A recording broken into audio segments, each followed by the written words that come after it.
morning, good evening, good afternoon, wherever you are joining us from. This is last I counted, there are 6 countries being represented in this next 2 hours. So I'm so happy that we are having such an international flavor to the conversations that we are going to have today.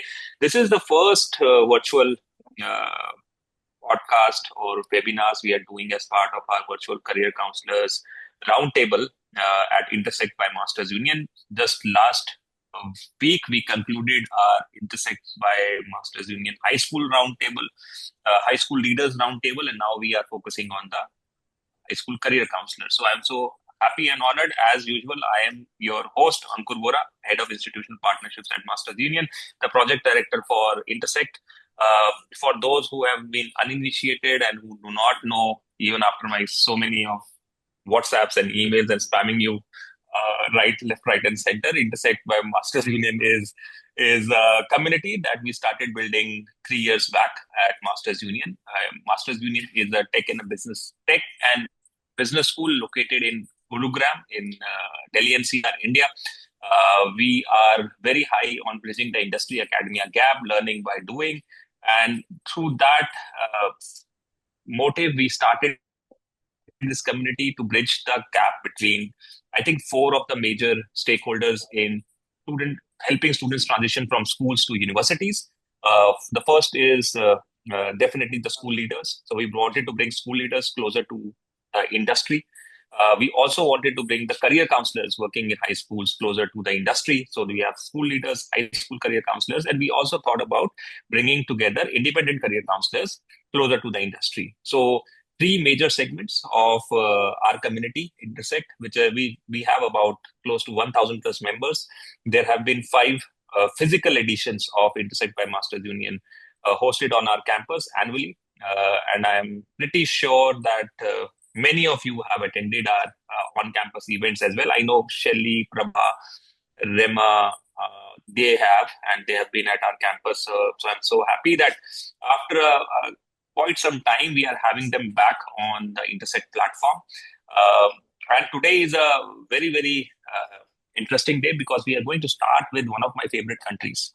As you may be aware, I've traveled to about many countries, let's put it that way. And I've been on Africa, at least 18 countries. I've traveled east, west, and south. And I've also been to all the 3 countries represented here today. So, I mean, I've been to Tanzania, I've been to Uganda, I've been to Mauritius. Prabhaji hosted me in Mauritius at her school. Shelly was not there at Aga Khan, but I've been to Aga Khan Dar es Salaam in Tanzania. And I've been to Uganda, not to Bashir's school, but other schools. But I met Bashir's principal last year in October in Ghana for International ACAC conference, and then we struck a bond. And then he said that I was doing this. He recommended Bashir. So Bashir, so happy to have you here as well. I have not met you in person, but looking forward to building on these partnerships that we start today. So that's my introduction. That's Intersect by Masters Union. Today we are going to talk about Africa to start with. Then we are going to go over to Middle East. Then we are going to go over to India. And then at the last, we'll have one session with a counselor turned entrepreneur who has been running a career counseling company since last 20 years, Nirmal. So this is going to be really insightful and helpful to all our community members that are attached or working closely with students anywhere in the world. I mean, I truly believe students are the same everywhere. That's what I learned in my travels. They have the same aspirations, as particularly from developing countries. Most of us are coming today from developing countries. They have the same aspirations. They have the same challenges. And through these conversations, what you will see is the problem that a counselor sitting in Delhi faces is same as the counselor sitting in Nairobi, same as the counselor sitting in Mauritius. Though some finite, some tangible differences may be there, but at the core, the student, the success of that student, that is what is driving us. So let's begin with the. I mean, I had some pointers which I have shared with my panelists on the forum. So to make it a structured conversation. Please, I'll repeat this again. If anybody in the audience has any questions, you can type it in the chat box. We may not have time to bring you online live, but my team is tracking the chat box and they will be sending me the questions. If you have any questions, feedback, that will be really helpful for our panelists. So we'll start with our first panelist. So let's start with Shelly. Shelly is a dear friend and has been working uh, in Africa for many years now. She just recently moved to Tanzania. Many congratulations, Shelly, on the new move from West Africa, Ivory Coast now to Tanzania. My question to you is, Thank you, why don't you Ankur. Thank you for tell the us a little bit opportunity. about your school, the student community, and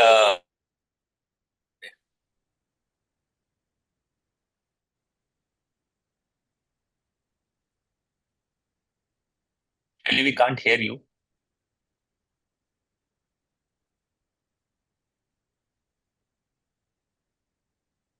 I think so.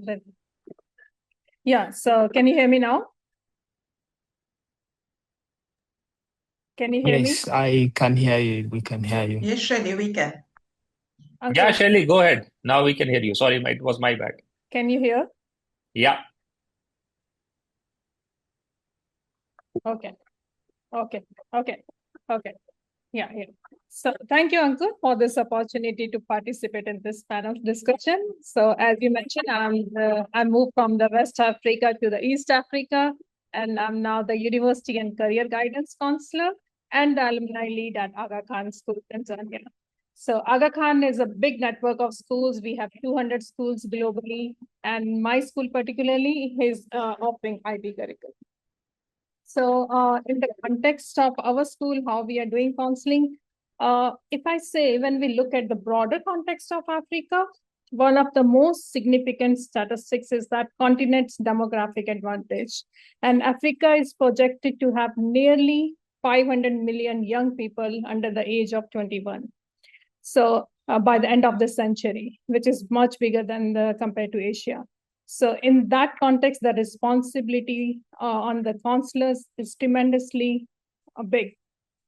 And on the other context, the continent is really becoming younger, more educated, prosperous, and the students are ready to learn to adapt the new complex world of higher education. So as we are part of rapidly evolving higher education system, the trend is changing, moving from the traditionally applying to the traditional destinations such as US, UK, Canada, Australia, and they are moving to, because of the geopolitical situation, visa situations, or any other, what we see, the education is getting very, very expensive. So in that note, the students are really looking the emerging destinations which are coming in the market is Africa, Asia, Middle East, and especially the plan B, as we can say, the US universities which are opening different their campuses outside US. So that is giving a more opportunity to the students.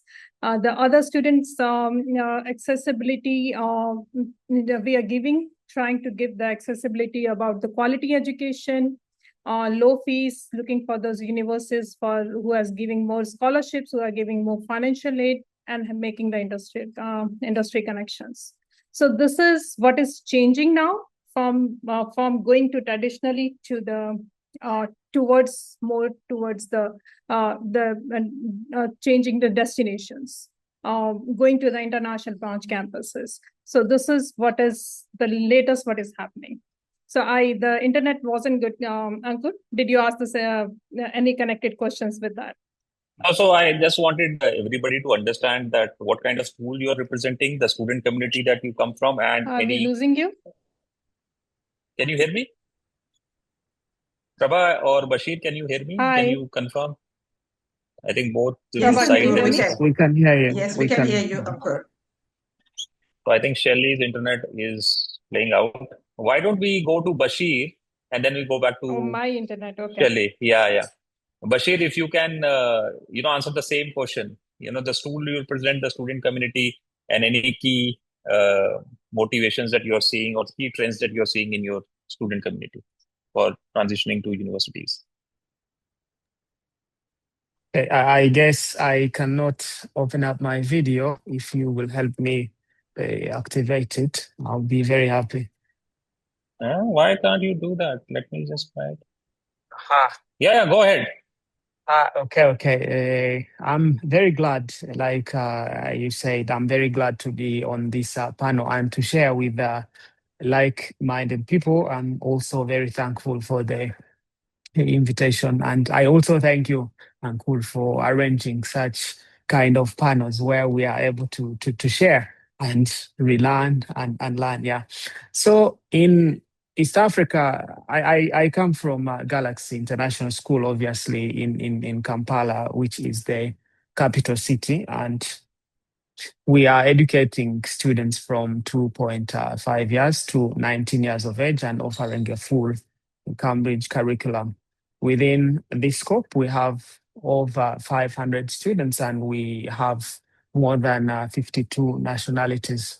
Now, in the same line, like Shelly said, in Africa, only in Uganda, on a population of 50 million people, 15 million are students, and they are all under the age. They still are going into high school or university. And like she mentioned, there is a very huge stress on the career counseling. And I see that apart from people concentrating on the traditional, the traditional education destinations, I see that they are moving on to places where visa application processes are very okay and are very streamlined with where these people's needs are. I also see that there is a shift of the specificity of what the children want. Because nowadays, with the development of technology and AI, I see that students have become more specific with what they want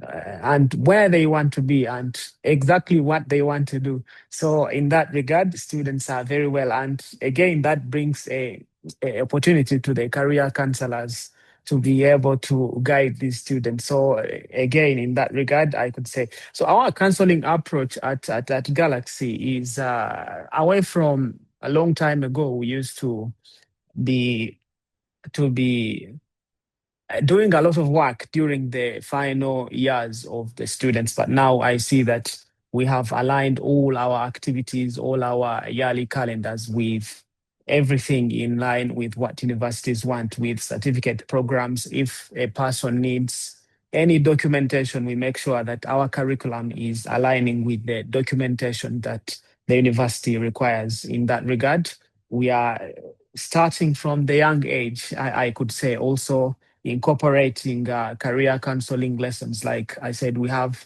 one university career readiness class from the 9th grade. So from that, we start to prepare everything that the child needs. And at the end of that, you will have a child who is ready to apply and are also ready to face the challenges that will be coming with the stress of the application.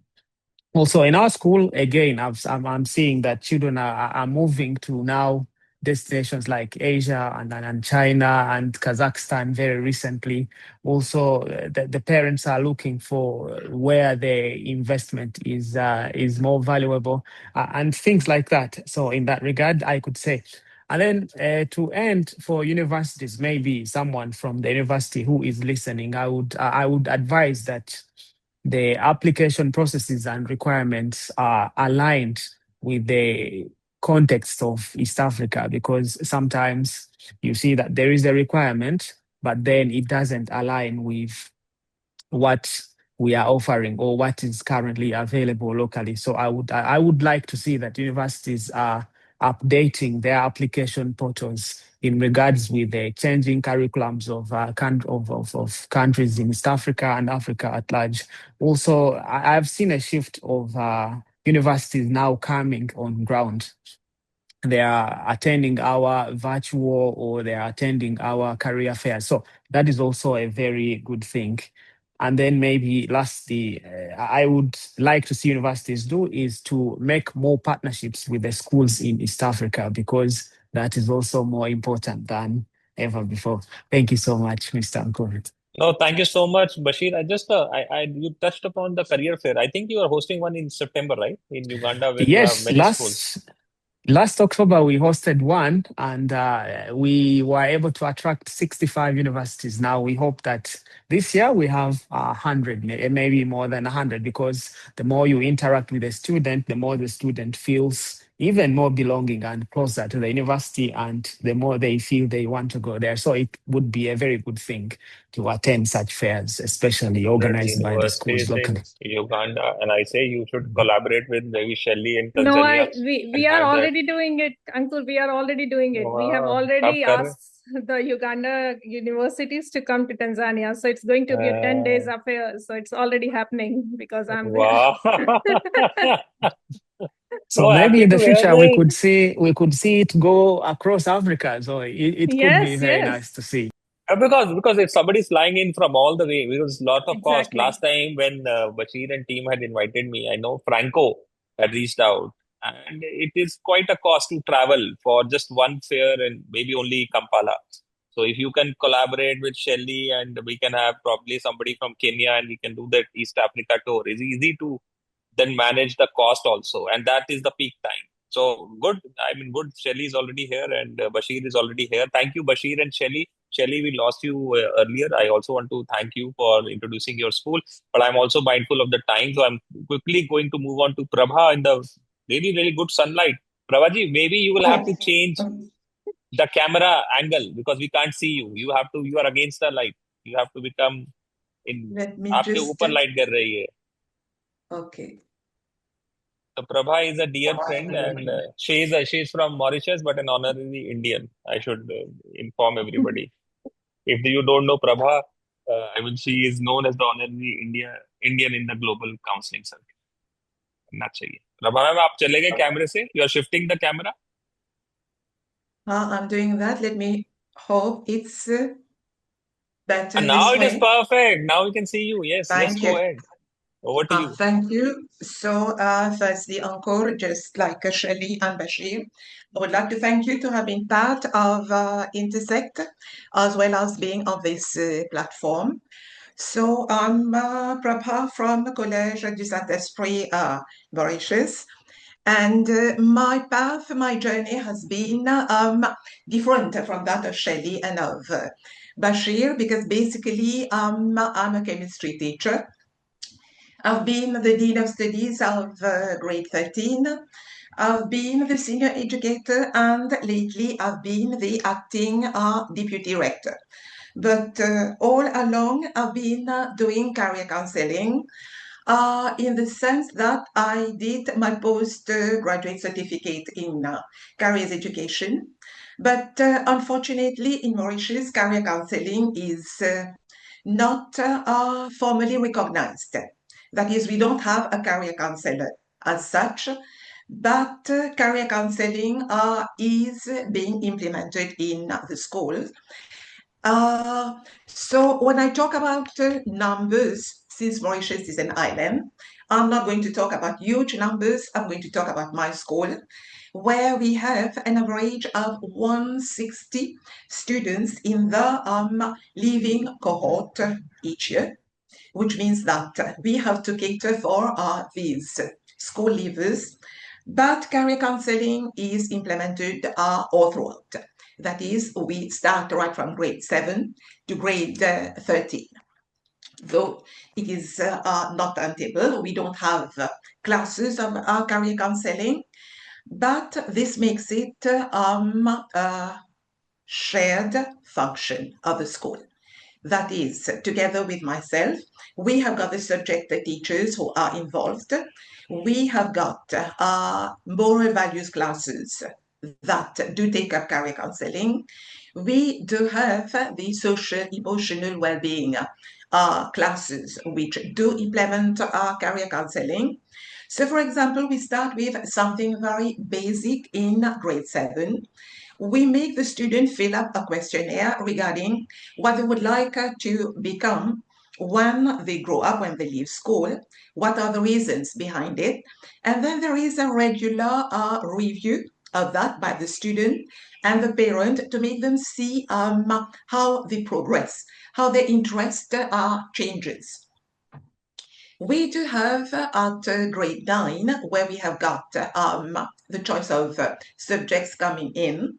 So we try to include some informal activities to make them realize the importance of not only choice of subjects, but also choice in life, so that we make career counseling not something which is rigid, makes the student anxious, but we teach them that career counseling is a part of what can help them make a life design. And then obviously in the higher classes, we've got the applications to university, the university readiness, etc. Just like Bashir said, we do organize career fairs. We have got usually around 95 plus universities, and we also invite other schools in the regions so that we cater for 600 to 700 students for one careers fair. And then we do have the university representatives which are there, and we have got a program in our pipeline. We just hope that this will be able to be implemented. That is, now we are bringing all the convent schools together. We have got 11 of them, and we are going to have a central career counseling unit to be able to cater for the students. Regarding the mobility of students, so I would say that there have been two major changes. Let's say 2025 to 2026, we have got a reduction in the number of students applying for universities abroad, might be due to the geopolitical uncertainty, and then due to economic volatility. Secondly, we have got the major decisions, the destinations that are shifting, just like Shelly and Bashir have said. So less of interest for the US, less of interest for the UK, but students have started to consider destinations which formerly they did not consider. For example, I've got 2 students who are studying medicine in Hungary. Formerly, they were not considering these destinations, but now there is definitely a shift over there. But in 2026, I see that there is a growing interest for the universities abroad. Might be because now there is the insecurity is, let's say, lessened. Amazing. Prabha ma'am, I know we have very less time on the clock, but couple of things that I want to open to all of you. Bashir, we can also have you on the camera. I hope you are able to start your camera right now, because I want to just keep it, because we just have 2 minutes left. Shelly mentioned that you are now seeing interest in IBCs, International Branch Campuses. Shelly, right? Did I hear you right? Yeah. So can you elaborate on that? IBC, what is that trend that you're seeing? So what is happening, Ankur, now?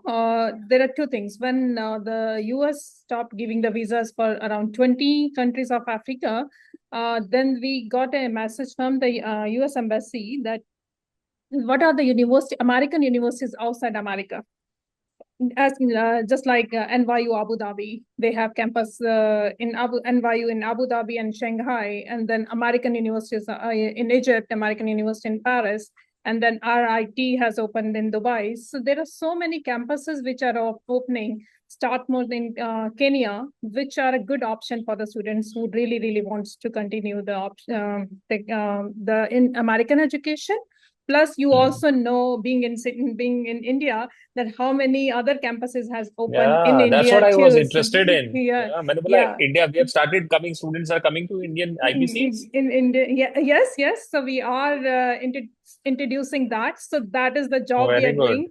And in Aga Khan, definitely our system is quite established. So we have classes, we are doing a lot of connections with the, we already have career fairs, internship fairs, and whatever Prabha and Bashir is saying. So we are also going in those same terms, doing actually exposing our students to outside world by so many means. by connecting with the universities, bringing all those programs, and not just talking to the students, but actually doing those programs. For Very good. example, we were together in Govardhan village. So I've already initiated that to the students, that don't you go and do the eco village and see the sustainability village, which can be a future for you. Everything is becoming green. So these kind of initiatives we are taking.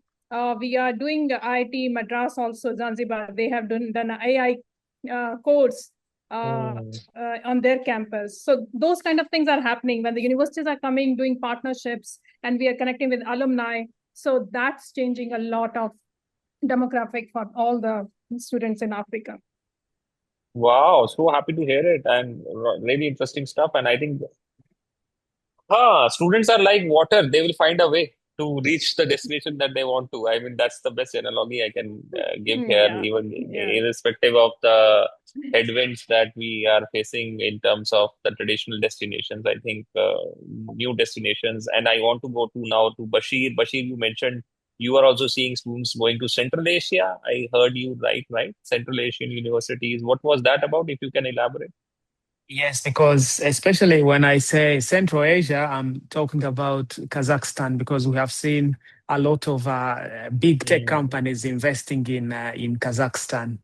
Therefore, you see Okay. that even the rankings for universities in Kazakhstan are going very high. In fact, also the University of Cardiff and very many universities from the UK are opening campuses in Kazakhstan. So we see that our students are now starting to move there. And also, if you check the rankings of the top universities now, it is not like in the olden when you have 15 universities from only UK and the US. You see that there's a university from China, very many from there. So again, we are noticing those things, and our students are actually paying attention to them in regards with the budgets and in regards with the quality of education that they receive from those countries as an alternative to the traditional destinations that we knew like 4 or 5 years ago.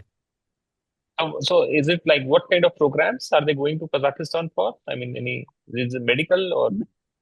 No more programs, medicine, AI, and engineering, all those programs. And you But they mentioned have these are alternatives. Mhm.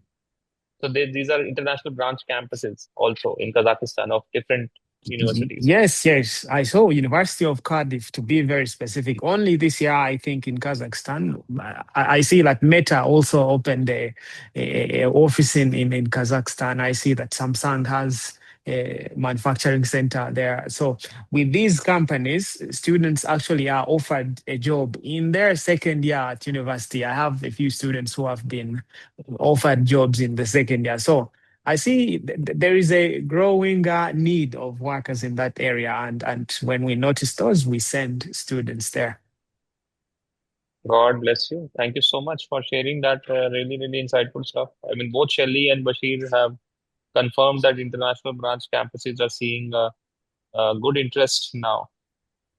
Okay, thank you so much, Prabha. Finally, I mean, any concluding remarks from your end from the lovely island of Mauritius? You really were, you covered everything that we had in the talking points, and I mean, phenomenal work you have been doing. I mean, our association goes long back. I mean, just yesterday or 2 days back, you had shared when I had visited in 2018 or 2019, and we had done the teacher training program at your school, right?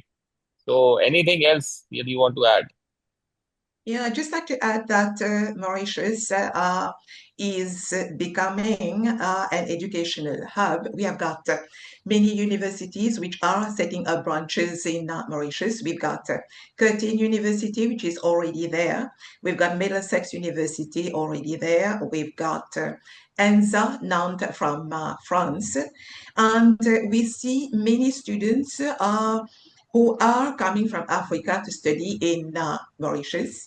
We also have two medical schools, SSR Medical School, which hosts so many students from in the Anna Medical School, which means that now we have got a huge variety for our students to choose from, whether locally or going to study abroad. And the interesting is they can study, especially undergrad in Mauritius, and then they can go complete it as well. Perfect. Thank you so much, Prabha, Shelly, and Bashir. I already have the colleagues from Middle East who are waiting for their panel, so we'll have to call it stopped here.